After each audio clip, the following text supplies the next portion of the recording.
귀한 찬양 감사합니다. 오늘은 성탄절 하루 앞두고 있는 대림절 넷째 주일입니다. 우리 대림절 넷째 주일 맞이해서 예배된 우리 모든 교우들에게 하나님의 성탄의 귀한 은혜가 임하기를 바랍니다.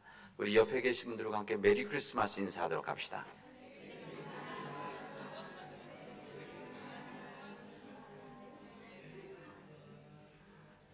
이 성탄의 캐롤을 부르는 것은 사실은 메리 크리스마스, 예수님 이 땅에 오심을 감사하고 기뻐하자라고 하는 것을 알리는 것이고, 또 성탄의 이 불 전등들, 성탄 트리 하는 것은 사실은 예수가 이 땅에 오심을 전하는 세상을 향한 우리 기쁜 소식의 전함입니다.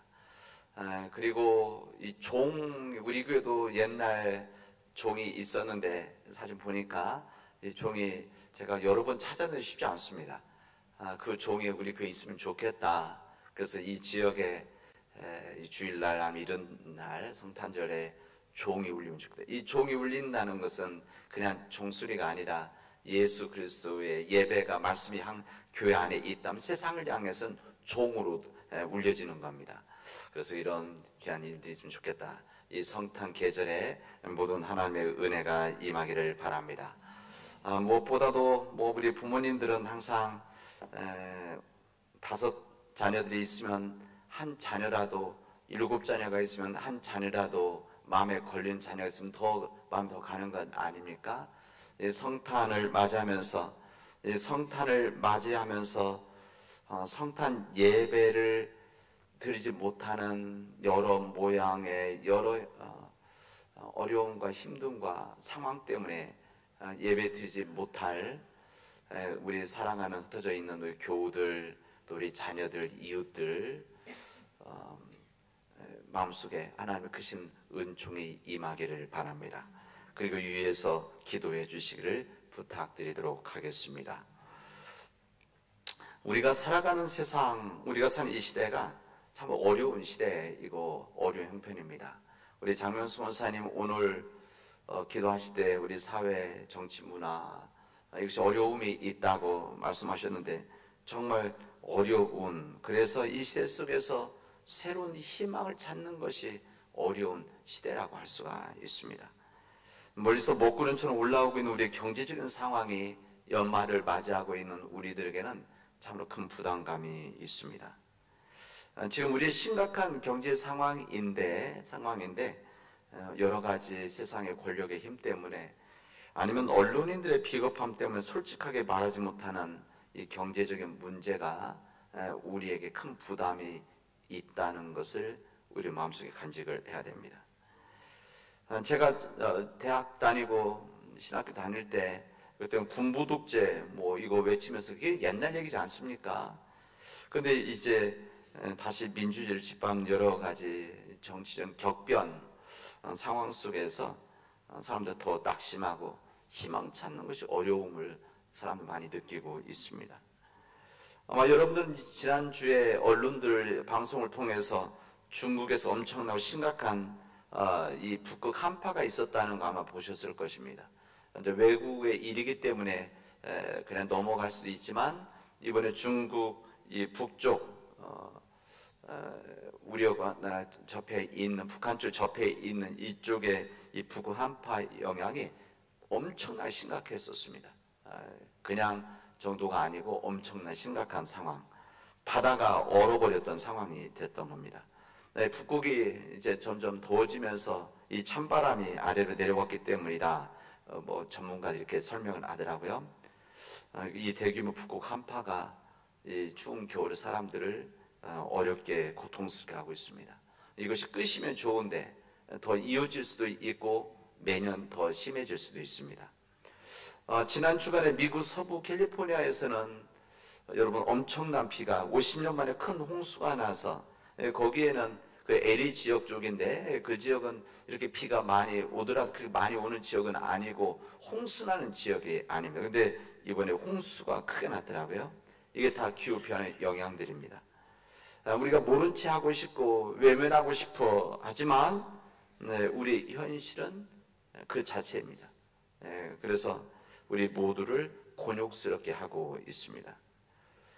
이런 시대적인 상황 속에서 이 코로나를 지금 이제 2000년도 시작을 해서 3년 마치고 이제 새로운 한 해 2004년도를 앞두고 있는데, 보고서에 따르면 뭐 코로나 영향도 있지만 이게 뭐 코로나 때문만은 아니고 여러 가지 영향이 섞여져 있는데, 우울증으로 병원을 찾은 사람이 작년에 100만 명을 넘어섰다. 이렇게 보건 쪽에서 보고를 했었습니다.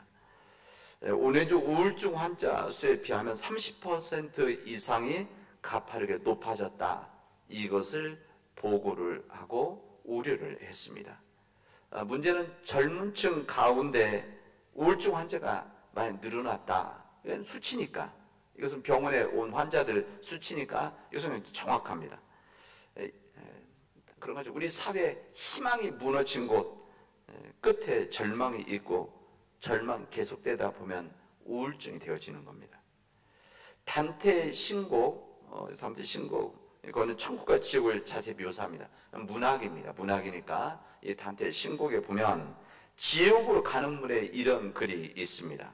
이 문을 들어가는 자는 희망을 포기해라. 이렇게 되어져 있습니다.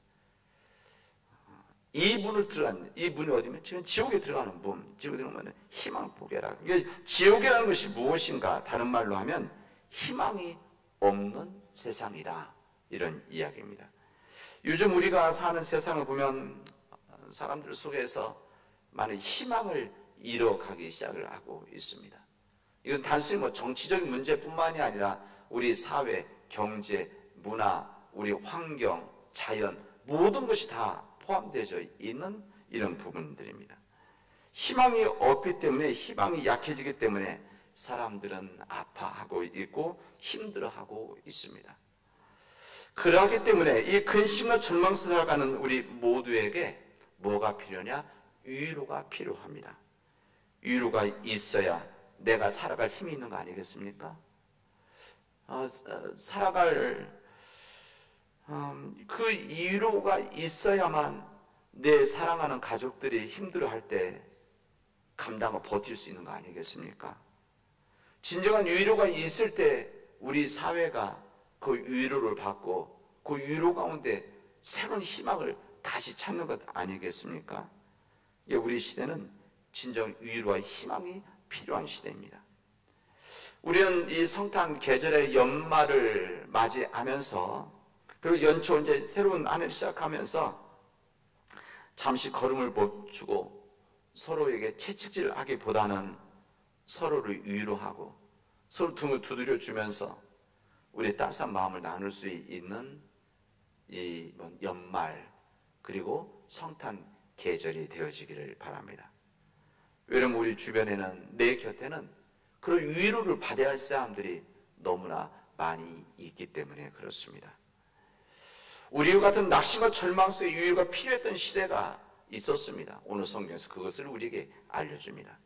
이 바로 바벨론의 포로를 끌려가 노예로 살았던, 그 다음에 고향에 돌아가기를 원하지만 그러지 못했던, 그곳에 살아 있었던 이 포로와 같이 살았던, 노예같이 살았던, 실제 노예는 아닌 노예같이 살아갈 수밖에 없는 그 신념을 가졌던 이스라엘 백성들이었습니다. 이스라엘이 바벨론에 망한 다음에 이스라엘 지도자가 수많은 사람들이 바벨론의 포로로 끌려갔습니다. 그리고 어려운 역사를 그곳에서 부딪히게 됩니다. 이 모든 일들은 하나님의 사랑의 채찍이었었습니다. 이곳에서 587년에서부터 BC죠. 538년, 지금 2500년 전 이곳에서 50년을 그곳에서 보내게 되어집니다. 시간이 지나면서 이민 2세가 되어지는 거 아니겠습니까? 2세. 세대가 바뀌는 것이죠. 그래서 거기에서 그때 노예들이 아니죠. 그래서 그곳에서 지도자들도 나오고 또 고위직에 오르기도 하고 이런 삶을 살아갑니다. 그러나 그들을 10년 가운데는 공허함이 있었습니다. 그들은 고향을 떠나 바벨론에 살면서 먹을 것이 없어서 절망이 아니라, 입을 것이 없어서 낙심이 아니라, 고향을 떠나 온전히 하나님을 섬기지 못하는, 그리고 하나님의 이 믿음, 이게 이 민족의 정체성이었는데 이것을 지키지 못하는 그런 아픔과 낙심이 있었습니다. 자기 민족의 땅 예루살렘 성이 허물어져 있다는 것, 그리고 성벽을 불타버린 성문이 있다는 것, 그때 마음의 아픔이 있었습니다. 무너진 성벽, 허물어진 이 성전, 지금도 마치 우리 주변에는 이렇게 허물어지고 무너진 성전과 성벽이 있는 거 아니겠습니까? 우리 시대에 여러 가지 큰 성들이, 경제적인 큰 성이라고 한다면 문화적인 성이 있고 정치적인 성이 있고 윤리적인 성, 이런 것들이 무너져 가고 있는, 그리고 이것을 외면하고 무시하고 있는 이 시대 속에서 믿는 자들은, 그리고 하나님의 눈으로 하나님 마음의 세상을 보는 사람, 믿는 자들은 마음 아파하고 있는 겁니다. 여러분, 일제시대 때도 여러분 적지 않은 많은 사람들, 이 사람들은 걱정 없이 살았습니다. 왜? 문제의식이 없었으니까. 그때도 이대로 갈 줄 알고, 이대로 일본의 통치가 계속되는 줄 알고 그냥 자기 삶을 살았습니다. 그런 거 아니겠습니까? 그러나 정말 민족에 대한 애정 갖고 있었던 사람, 마음 아파하고 고민하고 이런 일들이 우리 민족의 독립으로 이어졌던 건 아니겠습니까? 그런 겁니다. 이런 이스라엘 백성들, 이 낙심과 절망 속에 마음 아파하고 있던 이 백성들에게 오늘 우리들에게 이사의 말씀을 전해 주시는 겁니다. 이사에서 40장 55장까지는 바벨론 포로로 끌려가 있은 이스라엘 백성들이 주셨던 주님의 말씀입니다. 오늘 그 말씀 첫 번째가 무엇입니까? 너희는 위로하여라. 너희는 나의 백성을 위로해라. 이사에게 주신 말씀입니다. 하나님 종에게 나의 백성을, 이스라엘 백성들에게 위로해라. 위로하라는 겁니다. 절망에 빠진 이스라엘 백성들을 위로하라는, 무기력함에 빠져 있는 이스라엘 백성들을 위로하라고 하는 주님의 말씀이 이사야에게 임했던 것입니다. 주님은 이렇게 사람들에게 말씀을 전하라고 합니다. 모든 육체는 풀이요 그의 모든 아름다움들의 꽃과 같을 뿐이다. 주님께서 그 위에 입김을 부시면 풀은 마르고 꽃은 시든다.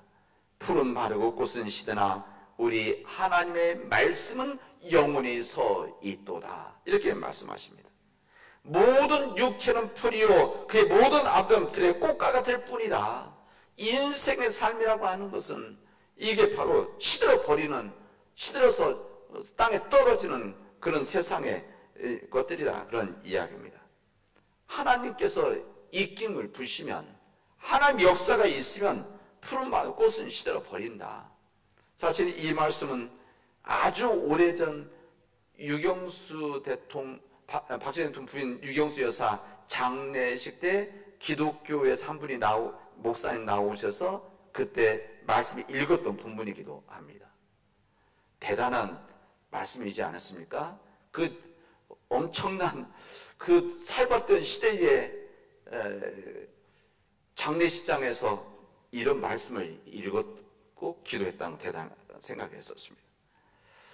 여러분, 그럽니다. 아무리 바빌론에 지금 이스라엘 백성들이 살고 있지만 힘들어도 어려워도 무력해 지낸다고 하더라도, 이 바벨론 민족들 멸시를 당한다고 하더라도 낙심하지 말아라.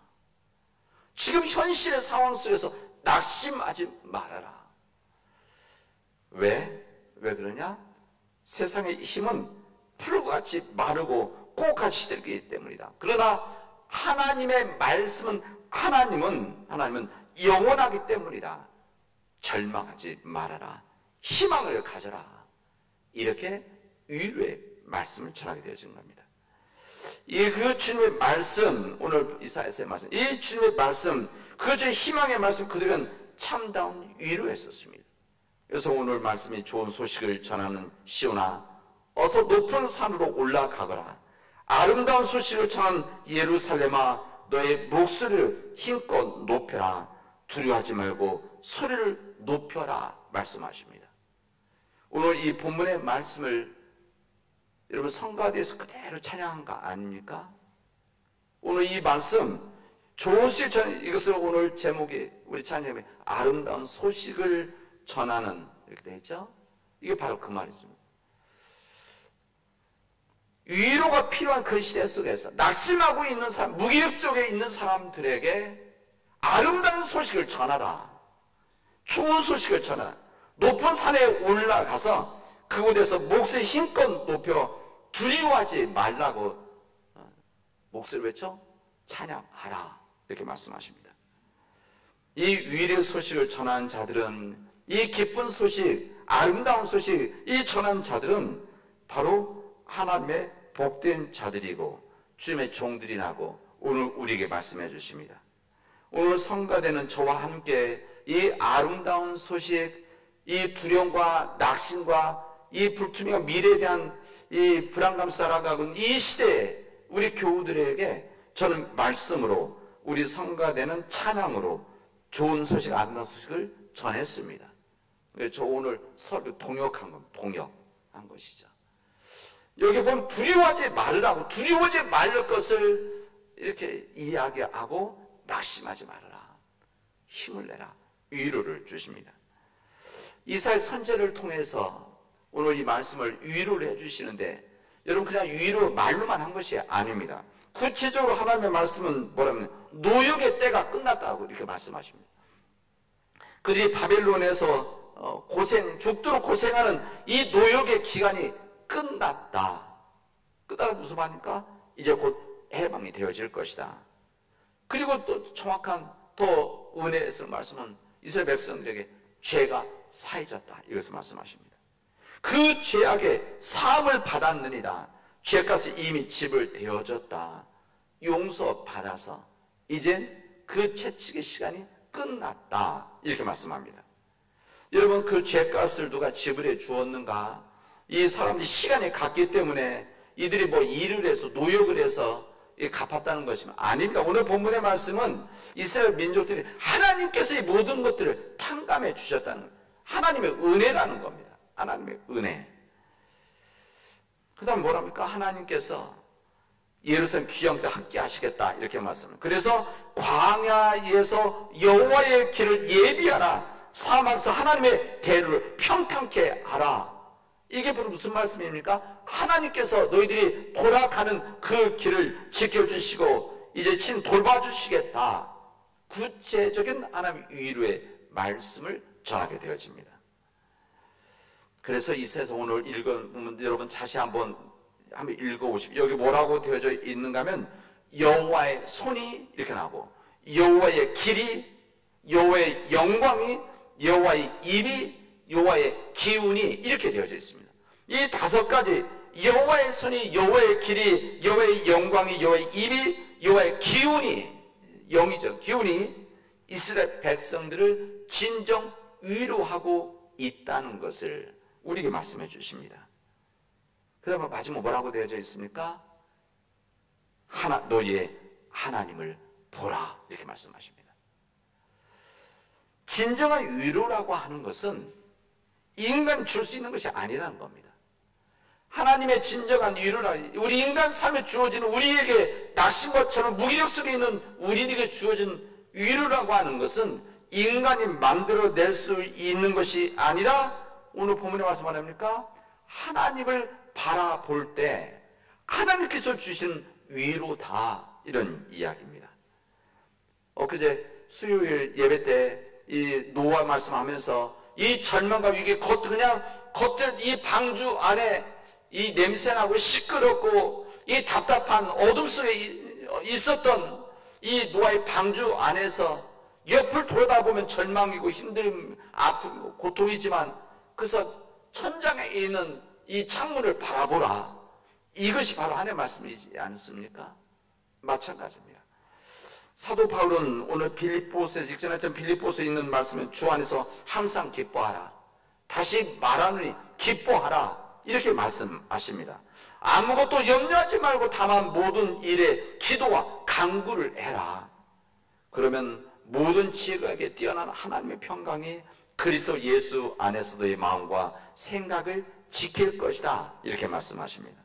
여러분, 이 말씀 마치 자유스러운 생활을 하는 사도 바울이 어려움 속에 있는, 말을 바꾼다면 감옥 속에 있는 사람들에게 편지를 보내는 이런 거 느껴집니다. 그런 사실은 반대입니다.